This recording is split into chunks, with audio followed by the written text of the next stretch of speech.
प्राणस्य मुखादिगणजायतः।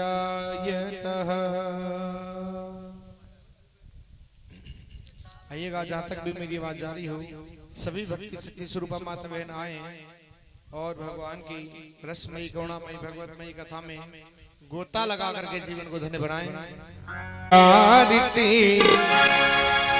पापियों को पाप से है तारती, भगवान की है आरती। पापियों को पाप से है तारती, श्री भागवत भगवान की है आरती। आरती पापियों को पाप से है तारती। श्री भागवत भगवान की है आरती। पापियों को पाप से है तारती। ये अमर ग्रंथ ये मोक्ति पंथ ये पंचम वेद निराला, नव ज्योति जगाने वाला। नव ज्योति जलाने वाला, नव ज्योति जलाने वाला। हरि नाम यही हरि ध्यान यही, हरि नाम यही हरि नाम यही। जग के मंगल की आरती। पापियों को पाप से है तारती। श्री भागवत भगवान की है आरती। पापियों को पाप से है तारती। ये शांत गीत पावन पुनीत पापों को मिटाने वाला, हरि दर्श कराने वाला। हरि तरस कराने वाला, हरि तरस कराने वाला। ये सुख करनी ये दुख हरणी, ये सुख करनी है दुख हरनी। श्री मधुसूदन की आरती। पापियों को पाप से है तारती। श्री भागवत भगवान की है आरती। पापियों को पाप से है तारती। ये मधुर बोल मद पंक्ति खोल, सन्मार्ग बताने वाला, बिगड़ी को बनाने वाला। वो बिगड़ी को बनाने वाला, बिगड़ी को बनाने वाला। श्री राम यही घनश्याम यही, श्री राम यही घनश्याम यही। प्रभु की महिमा की आरती। पापियों को पाप से है तारती। श्री भागवत भगवान की है आरती। पापियों को पाप से है तारती। कर्पूर गौरम करुणावतारम, संसार सारम मुद्वेन्द्रहारम, सदा वसंतम हृदयालविंदे तवं भवानी सहितं नमामि। त्वमेव माता च पिता त्वमेव, त्वमेव बन्धु च सखा त्वमेव। त्वमेव विद्याधरणं त्वमेव, त्वमेव विद्याधरणं। त्वमेव सर्वं मम देव देव, त्वमेव सर्वं मम देव देव, त्वमेव सर्वं मम देव देव। बोली मां के बिहारी लाल की। श्रीमद् भागवत कथा महापुराण की। पूज्य श्री सुखदेव जी महाराज की, वेद व्यास जी महाराज की, परीक्षित जी महाराज की, श्री यज्ञ पुरुष भगवान की, चामुंडा मैया की, वस्ती माता की, भक्तवत्सल भगवान की। जय जय श्री राधे, जय जय श्री राधे, जय जय श्री राधे। नमः पार्वती पदे हर हर महादेव। सभी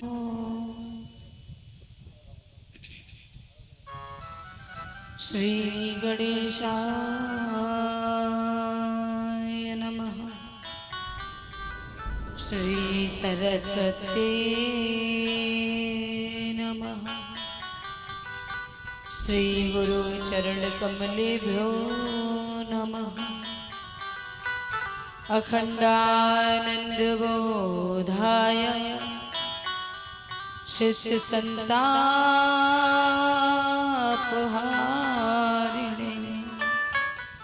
सच्चिदानंद रूपाय रामाय गुरुवे नमः। सच्चिदानंद रूपाय विश्वोत्पत्त्यादिहेतवे तापत्रय विनाशाय श्रीकृष्णाय वयं नमः। नमस्ते निराकार निर्गुण निरूपम नमस्ते शिवं सत्य सुंदर स्वरूपम वंशी विभूषित करा नवनीरदाभा पीतांबरा दरुण बिंब फलाधरुष्ठा सर्वस्व बुद्धि रूपेण जनस्य हृदये संस्थिते स्वर्गापवर्ग दे देवी नारायणी नमोस्तुते। सर्वमंगल मांगल्ये शिवे सर्वार्थ साधिके शरण्ये त्र्यंबिके गौरी नारायणी नमोस्तुते। जय जय श्री राधा रमण जय जय नवल किशोर जय गोपी चित चोर प्रभु तेरी जय जय माखन चोर। श्री राधे मेरी मात है और पिता मेरे घनश्याम इन दोनों के चरणन में मेरो बारंबार प्रणाम।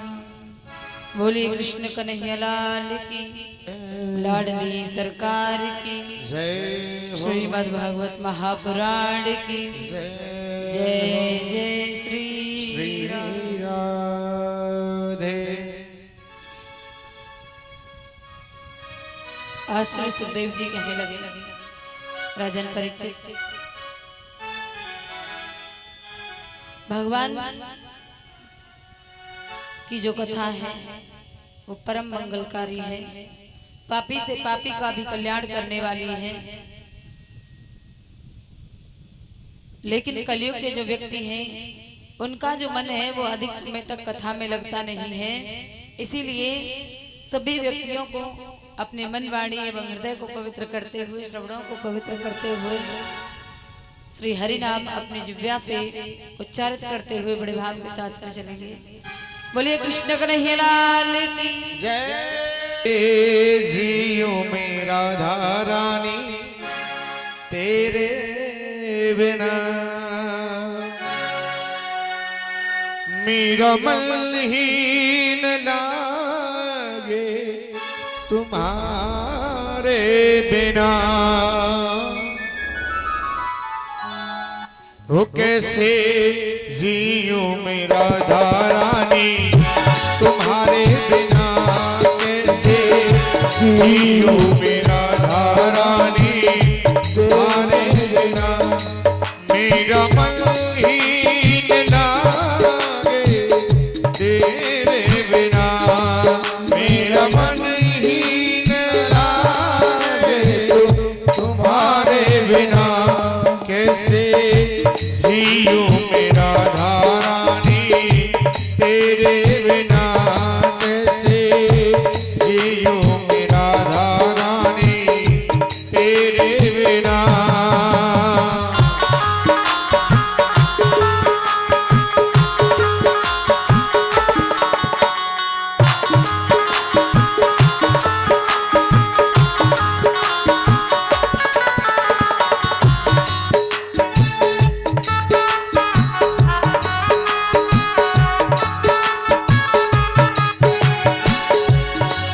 मेरे पापों का कोई ठिकाना नहीं, तेरी प्रीति क्या होती है जाना नहीं। मेरे पापों का कोई ठिकाना नहीं, तेरी प्रीति क्या होती है जाना नहीं। तेरी प्रीति क्या होती है जाना नहीं। शरण दे